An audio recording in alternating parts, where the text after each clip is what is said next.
In the sprawling metropolis of Synapse City, where technological marvels define daily life, memories had transcended the confines of the human mind. They could be extracted, transferred, and traded with the ease of a handshake. In this brave new world, memories had become the currency of the soul. As a detective in the Memory Enforcement Division, MED, I was tasked with preserving the sanctity of this memory-driven society. Yet, a sinister underbelly thrived beneath the neon-lit streets, the black market for stolen memories. Memories pilfered from unsuspecting individuals, bartered for exorbitant prices, and used to control or manipulate. I had seen the havoc such memories could wreak on a person's life, and I was determined to shut down this illicit trade. It was on a rainy Tuesday evening when I received an anonymous tip about a major memory deal going down in the heart of Synapse City. The intel suggested that a shadowy figure known as the Reminiscence Broker was about to make a significant transaction.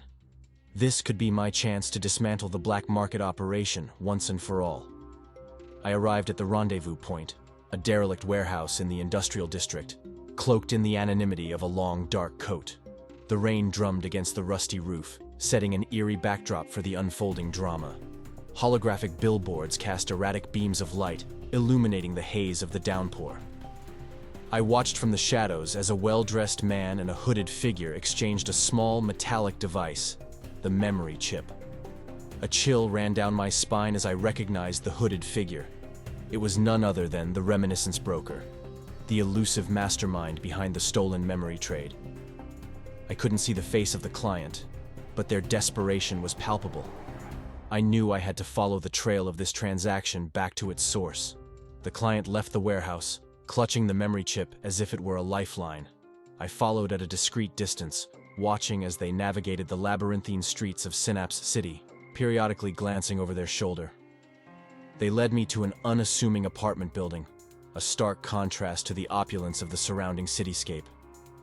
Inside the apartment, I listened intently at the door as the client engaged in a hushed conversation with another individual. They mentioned a name I had encountered before, the Archivist. My instincts told me that the Archivist was the key to unraveling this web of illicit memory trade. I withdrew from my surveillance post and returned to Med headquarters, my mind abuzz with the tantalizing puzzle before me. The Archivist had been a fringe figure in the memory trade, rumored to possess a vast repository of stolen memories. But their identity remained shrouded in mystery, and I needed concrete evidence to apprehend them. Days turned into weeks as I meticulously pieced together the fragmented trail of memories, each one leading me closer to the Archivist's elusive lair. Along the way, I encountered stories of lives upended by stolen recollections, love soured, careers destroyed, and identities erased. It was a sobering reminder of the gravity of my mission. Finally, I discovered the location of the Archivist's hidden sanctum, a subterranean bunker beneath an abandoned library, a relic of the city's pre-memory trade era. Armed with a search warrant, I descended into the depths, my flashlight cutting through the darkness. As I explored the bunker, I was met with an astonishing sight, rows upon rows of memory chips, each meticulously cataloged and stored. It was a treasure trove of stolen experiences, a repository of countless lives forever altered by greed and deceit. The Archivist had created a virtual empire of memories, a testament to the insatiable hunger for the past. I couldn't help but wonder who the Archivist was and what drove them to accumulate this vast collection. Were they a victim of their own creation, lost in a sea of stolen memories? Or were they simply a puppet master, pulling the strings of those whose lives they had stolen?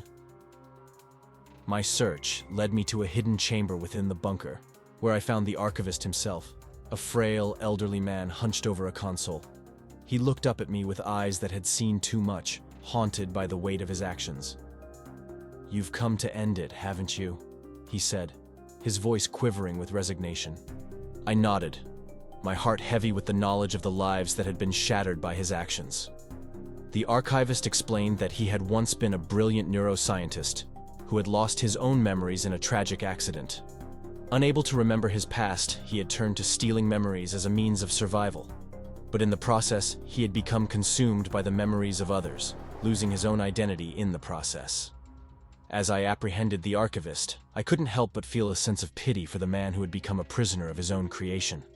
His arrest sent shockwaves through Synapse City, prompting a re-evaluation of the memory trade's ethics and regulations. In the aftermath, the stolen memories were painstakingly returned to their rightful owners, bringing closure to those who had been victimized. The memory trade continued, but under stricter supervision, with safeguards in place to prevent theft and exploitation.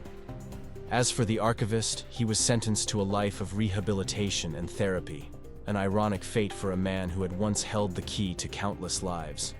His story served as a cautionary tale of the profound consequences of tampering with the most intimate and cherished aspects of human existence: our memories.